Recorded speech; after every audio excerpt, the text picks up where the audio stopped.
where is our critical thinking skills, right? Because how are we all going to be lazy? Now, then the other thing that needs to be brought up is baby boomers. Like, we can talk to her blue in the face about this generation. Now, is everybody that's a baby boomer a bad person? No. There are some great baby boomers. There are some good baby boomers. Just like there are some good Gen X, some good millennials, some good Gen Z, some good Gen Alpha. But there are also bad Alpha, bad Gen Z, bad millennials, bad Gen X, horrible baby boomers. Anyone catching the sarcasm here? Anyways, when we talk about baby boomers, people are always taking it to an individual stance instead of looking at the collective. No, we understand every individual baby boomer isn't a bad person, or every individual baby boomer is not the reason why our economy is, a shit show. We can't afford housing. There isn't enough housing. We don't have health insurance. We're in debt. Climate is destroyed. Earth is on fire. We know that every individual baby boomer did not do that or contribute to that. However, collectively speaking, collectively means everyone in that generation. When we look at who's been making the choices and decisions, who's been in charge, who's been in leadership, it's typically baby boomers. And after baby boomers, or really before baby boomers, you had silent generation folks that were making the decisions, and then the baby boomers came in and started making those decisions. And then somewhere in the 2000s, I would say really more so the late 90s to mid 2000s, Gen X started finally getting in there to make some decisions. Okay, but if we're looking at the last 50 years, which would take us to 1976, which would have been what? Yeah, 200 years of the USA.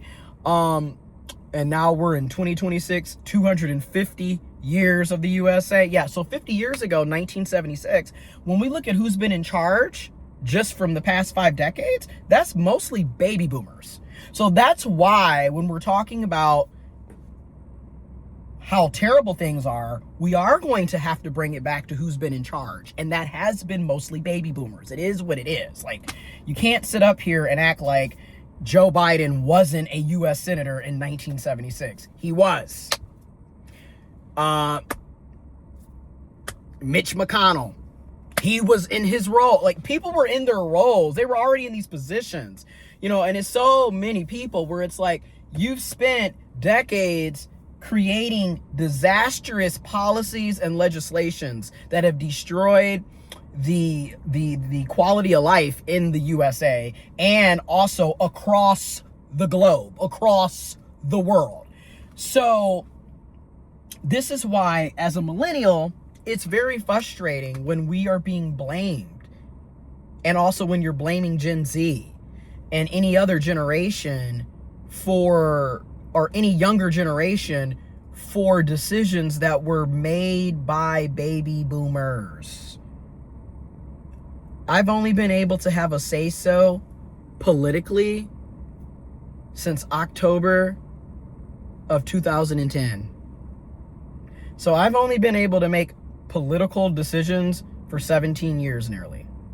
And then keep in mind, we have elections every 2 years and every 4 years. So realistically, in 2010, that was a midterm election. So I didn't really have the say that you think I had. My first big say was in 2012. Okay, and then after that, 2016. And then after that, 2020. So that's what I mean by, we really haven't had that much time to make any real decisions. And then by the time I started voting, October 2010, Baby boomers had been controlling the show prior to 2010 for at least 30 years. At least by then. So that's why I'm like, so when we look at, you know, whose grand idea was it to incorporate a minimum wage, but then decide to find ways to deregulate the minimum wage legislation and policy? Because when minimum wage was originally incorporated by President Franklin Delano Roosevelt's administration, okay, World War II, okay, we're you know, when we look 1933 to 1945 was President Franklin Delano Roosevelt, okay? The New Deal Democrats. I talk about this so many times in other videos, but anyways, they implemented a lot of what would be considered today socialist policies and legislations because we were in the Great Depression and people were suffering a lot. And they implemented these socialist policies and legislations to get the economy going again, to get people working again, to provide some type of social safety net. And minimum wage was incorporated with the mindset of, or the intention of, the minimum wage was supposed to be based off of the cost of living. That way, at the very minimum, if you are an employer, you are a job, at the very minimum, a person should be able to work a job and be paid enough to actually live. That's what the minimum wage initially was supposed to be. But as usual, over time, that went out the door, and case in point, our minimum wage come July 24th will be 17 years since the federal minimum wage has been increased, which is literally the longest period in history in the USA since the minimum wage at the federal level has been increased. That is disgusting. That is horrifying. So, again, whose great idea was it to not maintain minimum wage with it being closely related to the cost of living? Whose great idea was that? Wasn't millennials, wasn't Gen Z, but yet we get blamed for everything, okay? Another thing that needs to be brought up is how back in the 60s and 70s, you used to, 50s, 60s, 70s, etc., you used to be able to go to college pretty much for, and when we say free, back in the day, your public colleges and universities were highly subsidized by the taxpayer. So you could go to school for free via the tax dollars. Used to be a time tax dollars would fund 80% of your tuition at a public college or university. I have so many theories on that. In my opinion, the reason why college was affordable back in the day, number one, it was mostly tailored to white, cisgendered men. That's why it was affordable. As soon as women started going to school, as soon as Black people, Hispanic, Latinos, Native American, Indigenous, Asian, Pacific Islander, as soon as poor people, working class people started going to school, all of a sudden, college is no longer affordable. All of a sudden, our tax dollars are no longer allocated to subsidize the cost of college.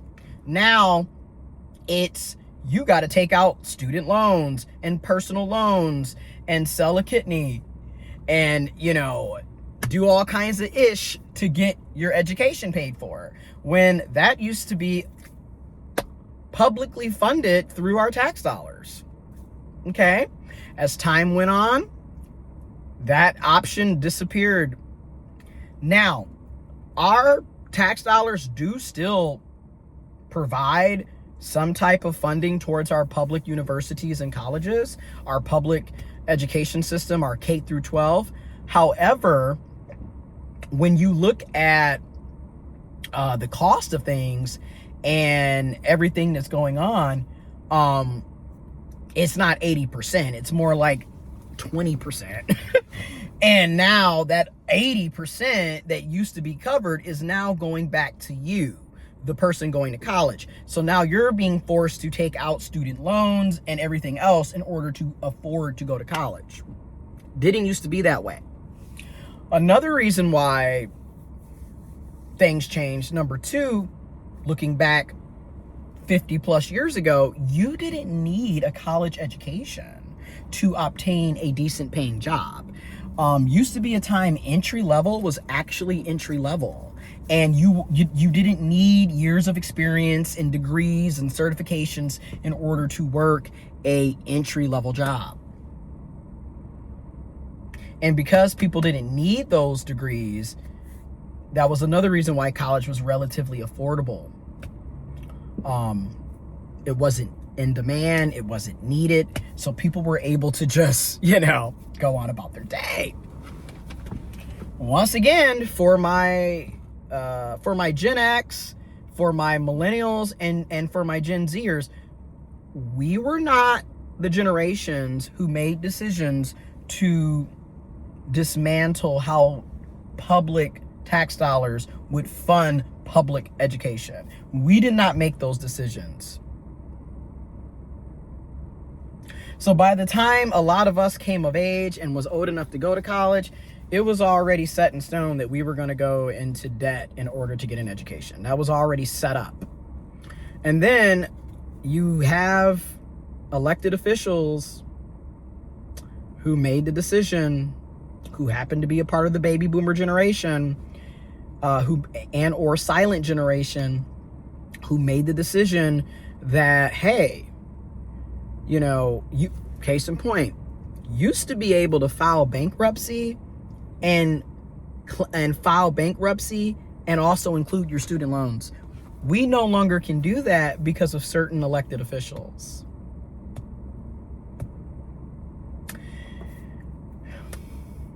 Used to be a time a person would get an associate's degree and at least be in mid-management somewhere, making a very much middle-class salary.